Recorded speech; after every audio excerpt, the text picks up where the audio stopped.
बिस्मिल्लाहिर्रहमानिर्रहीम। नाज़रीन अस्सलाम वालेकुम। मैं आपका मेज़बान साबिर शाकिर फाकिदार हुकूमत इस्लामाबाद से कुछ ताज़ा तरीन इत्तलात और खबरें आपसे शेयर करते हैं। पाकिस्तान के हालात व वाक़यात उनको कंट्रोल करने की अपनी मर्जी और मंशा के मुताबिक उनको हर कोई कोशिश कर रहा है कि अपनी मर्जी के मुताबिक मामलात को लेके आगे बढ़े। और जब हर कोई कोशिश करता है और फिर बहुत ज़्यादा स्टेक होल्डर्स आ जाते हैं, बहुत ज़्यादा फ्रीकैन आ जाते हैं, कुछ इंटरनल हैं कुछ एक्सटर्नल हैं, तो फिर चीज़ें हाथ से निकलती जाती हैं और फिर वाक़तन निकल जाती हैं। और एक वक्त ऐसा आता है कि फिर सूरत हाल को संभाला नहीं जा पा रहा। और यही इस वक्त पाकिस्तान की सूरत हाल है कि हमारे यहाँ इंटरनल प्लेयर्स एक्सटर्नल प्लेयर्स सब के सब एक्टिव हैं और हर कोई पाकिस्तान को अपनी मर्जी और मंशा के मुताबिक ढालना चाहता है। यहाँ पे अपनी मर्जी का निज़ाम लाना चाहता है, अपनी मर्जी का यहाँ पे सियासी ढांचा खड़ा करना चाहता है, अपनी मर्जी की सियासी जमात चाहता है। तो ये सब कुछ हो रहा है। अपनी मर्जी के जज चाहता है, अपनी मर्जी के जर्नैल चाहता है, अपनी मर्जी के जर्नलिस्ट चाहता है। यानी अपनी मर्जी के मुताबिक वो कहते हों जी हुजूरिये ज़्यादा से ज़्यादा तलाश किए जाएं, खुशामदीए मिल जाएं, जी हजूरिये मिल जाएं,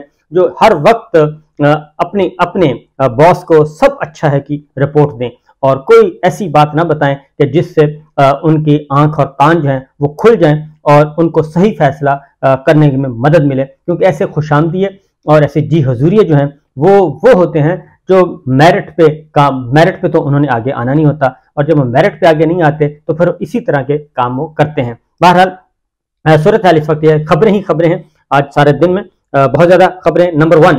लंदन से स्टार्ट करते हैं। लंदन में बहुत ज़्यादा बड़ी बैठक हो रही है जी, और वहाँ से बड़े बड़े सलाह मशवरे हो रहे हैं और तमाम कानूनी दिमाग, आला जहनी दिमाग जो है वो बैठे हैं और वो इस वक्त नवाज शरीफ साहब को तैयार कर रहे हैं। क्योंकि नवाज शरीफ साहब बार बार पूछते हैं मैनू मरवा ना देना, पहले भी तुसी मैनू मरवाया है, हम दोबारा ना मरवा देना। तो उसकी वजह यह है कि नवाज शरीफ साहब के साथ हर दफ़ा जो वहाँ की लोकल है एस्टेब्लिशमेंट, मुस्लिम लीग नवाज के अंदर की जो पार्टी के अंदर की एस्टेब्लिशमेंट है वो मरवा देती है। और अब तो मुस्लिम लीग नवाज के अंदर जो है वो एस्टेब्लिशमेंट के अंदर एस्टेब्लिशमेंट है, और एक तरफ मरियम एस्टेब्लिशमेंट है, एक तरफ शहबाज एस्टेब्लिशमेंट है। तो ये सारे, और दूसरा एक और ग्रुप है वो बाजवा साहब का ग्रुप है, वो उधर से जो उनके साथ मामला तय करने वाले थे वो हैं। तो बहरहाल सिचुएशन इस वक्त बड़ी दिलचस्प है मुस्लिम लीग नवाज के अंदर की, क्योंकि पाकिस्तान की सियासत, इमरान खान साहब, एक बात ज़हन में रखिए कि इमरान खान साहब जहां हैं वो वहीं पे हैं और उनकी मकबूलियत में दिन ब दिन इजाफा हो रहा है,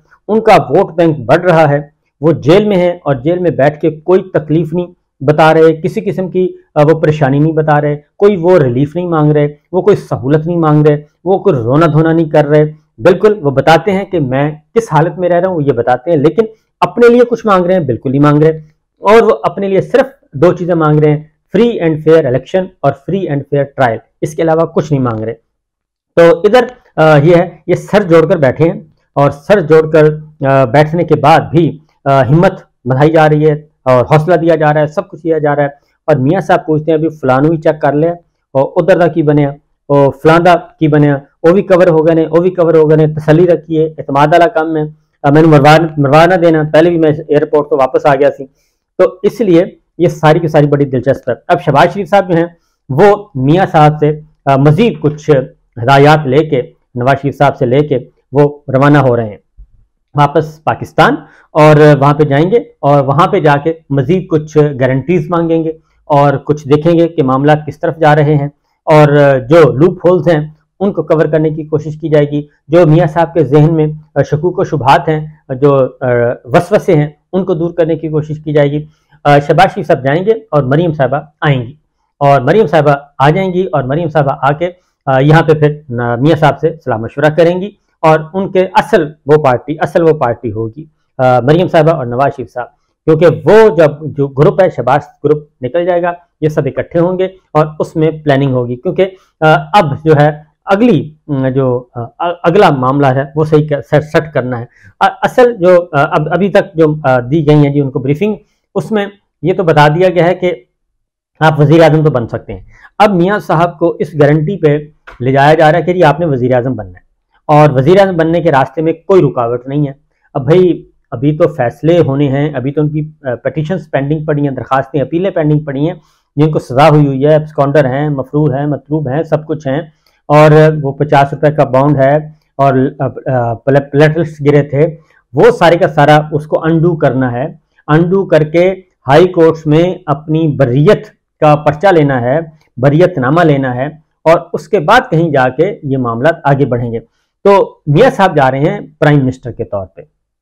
वो कहते हैं मैंने वजीर आजम बनना है तो मैं जाता हूं, अदरवाइज मैंने नहीं जाना। अब वो वजीर आजम बनने के लिए जाहिर है उससे पहले वो कहते हैं जी आपको जाना तो पड़ेगा, आपने ये सारे हमारे ये जितने भी लांझे खुले हुए हैं ये बंद करने हैं, और जब तक आप नहीं होंगे ये बंद नहीं हो सकते। अब उसमें अब चूंकि मामला हालात वाक़यात कुछ उनकी फेवर में कल जस्टिस काजी फाइज़ साहब परसों आ जाएंगे, कल उनका ओथ है, और उमर अता बंदयाल साहब आज रुखसत हो चुके, उनकी रुखसती उनका टेन्योर खत्म हो चुका, और उन्होंने आखिरी जो सरकार अपने स्टाफ से मुलाकात की और खिताब किया, सुप्रीम कोर्ट के मुलाजमीन से, स्टाफ मेंबर से, अफसरान से, उनसे खिताब किया, और उनसे क्योंकि 9 साल वो सुप्रीम कोर्ट के जज के तौर पे रहे और चीफ जस्टिस के तौर पे रिटायर हुए, बहुत ऑनरेबल मुकाम है, शरीफ आदमी थे, ये मैं कहूँगा शरीफ आदमी थे, और बहुत कुछ कर सकते थे, लेकिन अपनी शराफत की वजह से वो बहुत कुछ ना कर सके, और अगर वो चाहते तो इस वक्त मुल्क में इंतखाबात हो चुके होते। अगर वो चाहते फुल फोर्स के साथ वो आते, अपने फैसलों को आगे बढ़ाते, लेकिन उन्होंने कोई जुडिशल एक्टिविज्म का उन्होंने मुजाहरा नहीं किया माजी की तरह, और उन्होंने अपना फैसला दिया, फैसला बता दिया कि ये खिलाफ आइन काम आप लोगों ने कर दिया है, 90 दिन के ऊपर आप जा नहीं सकते, इलेक्शन 90 दिन के अंदर है, 14 मई को इलेक्शन होना था, नहीं हुआ। अब पंजाब की गवर्नमेंट, खैबर पख्तूनख्वा की गवर्नमेंट गैर आइनी है, और मजीद भी बताते रहे हैं कि 90 दिन से ऊपर नहीं जा सकते। बहरहाल वो एक अपना फैसला दे के चले गए, जुडिशल एक्टिविज्म का उन्होंने मुजाहरा नहीं किया और किसी को सजा नहीं दी, और यहाँ तक कि उन पर बहुत ज़्यादा तनकीद हुई, और इवन कल मैं देख रहा था कि उनको डायनासोर का तक कहा गया, जो कि अफसोसनाक है और शर्मनाक है, बल्कि अफसोसनाक तो नहीं कहना चाहिए, शर्मनाक है कि जब आप जा रहे होते हैं तो उनको आप गालम गलोच कर रहे होते हैं, तो जो आने वाले हैं उनको आप चढ़ते सूरज को सलाम, तो ये नहीं होना चाहिए। बहरहाल वो चले गए हैं। अब मुस्लिम लीग नवाज की सारी पॉलिटिक्स जस्टिस काजी फाइज़ साहब पे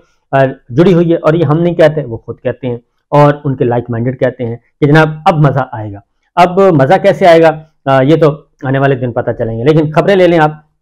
नंबर 1 जी कि मरीम साहबा जा रही हैं, लंदन जा रही हैं, शहबाज शरीफ साहब पाकिस्तान जा रहे हैं, दौरा पाकिस्तान पे, और वो दौरा लंदन में। तो परवेज़ इलाही साहब को दोबारा गिरफ्तार कर लिया गया, 21वीं मरतबा गिरफ्तार कर लिया गया, उनकी जमानतें हो चुकी थी, सब कुछ हो गया था, और वो जुडिशल जो कम्प्लेक्स तोड़ फोड़ हंगामा रही उसमें भी जमानत हो गई थी, लेकिन आज उनको एंटी करप्शन पंजाब ने अपने तहवील में ले लिया, उनका रिमांड लिया, और रिमांड लेने के बाद राहदारी रिमांड, और कल वो ले जाएंगे लाहौर। इस तरीके से चौधरी परवेज़ इलाही साहब की जो मुश्किलात हैं वो अभी खत्म नहीं हुई, जैसे कि बाकी रहनुमाओं की नहीं हो रही। शाह महमूद कुरैशी साहब पाकिस्तान तहरीक इंसाफ के चेयरमैन अंदर हैं, जेल में गिरफ्तार हैं, और वाइस चेयरमैन शाह महमूद कुरैशी साहब गिरफ्तार हैं, और पाकिस्तान तहरीक इंसाफ के सदर चौधरी परवेज़ साहब गिरफ्तार हैं, बाकी तमाम ओहदेदार गिरफ्तार हैं, और रूपोश हैं, और 15,000 सियासी कैदी हैं। ये एक लेवल प्लेइंग फील्ड आपको बता रहा हूँ। तो लेवल प्लेइंग फील्ड तो ये होगा कि फिर आप बाकियों को भी आप अंदर कर दें, तो ये लेवल प्लेइंग फील्ड है। बहरहाल मरीम साहबा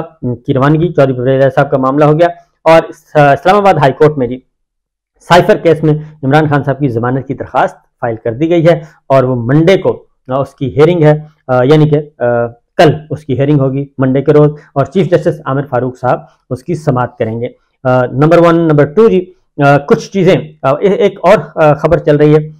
वो भी आपको बता दूं कि मामला जो है पाकिस्तान पीपल्स पार्टी और मुस्लिम लीग नवाज के दरमियान, वो जो बंद कमरों के अंदर, अब चूंकि इख्तदार इन्होंने खूब एंजॉय किया और भरपूर तरीके से एंजॉय किया, इसलिए कोई ये कह नहीं सकता कि उसमें कोई था। 16 महीने 15 महीने जो भी इनका दौर इख्तदार था, उसमें ये पार्टनर थे, ये जुड़े हुए थे, एक दूसरे के साथ जुड़े रहे, और आखिर दिन तक, आखिर वक्त तक जुड़े रहे। और शहबाज शरीफ साहब की शान में पार्लियामेंट हाउस में बिलावल साहब की तकरीरें हैं, और जरदारी साहब की तारीफें हैं, इसी तरह मुस्लिम लीग नवाज के जरदारी साहब और बिलावल की तारीफें हैं। ये सब कुछ रिकॉर्ड पे मौजूद है। और पिछले 15 महीनों में जो फाशिस्ट तर्ज हुक्मरानी इख्तियार किया गया, उसमें पाकिस्तान पीपल्स पार्टी भी 15 की 15 जमातें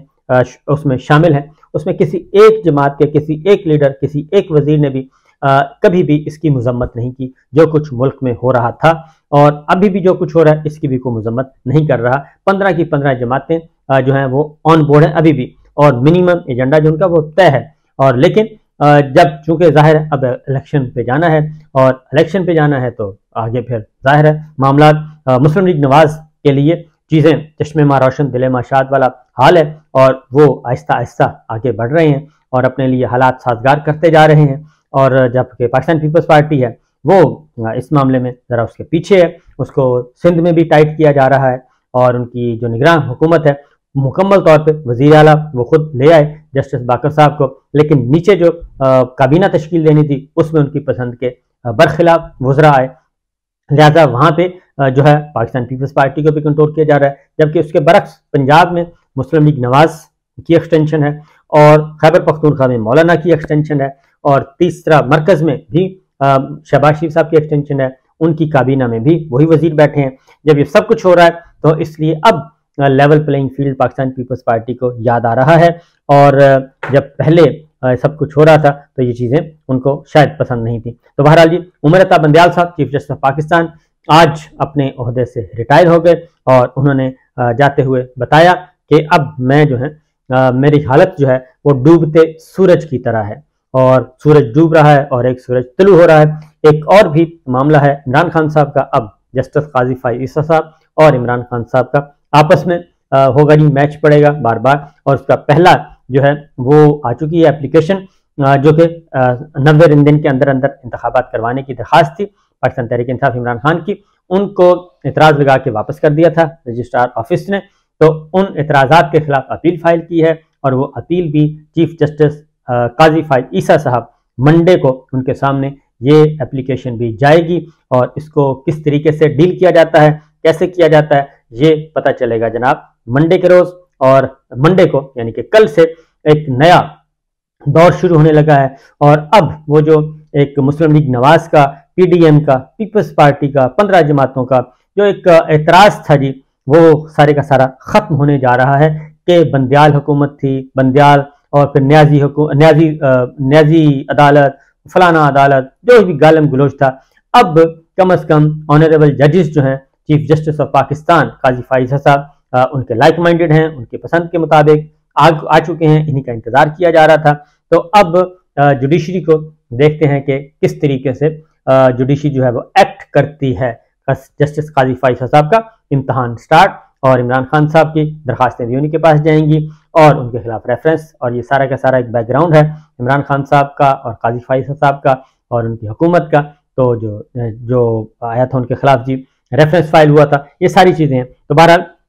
दिलचस्प खेल शुरू हो चुका है। इजाज़त दीजिए, अल्लाह हाफिज़।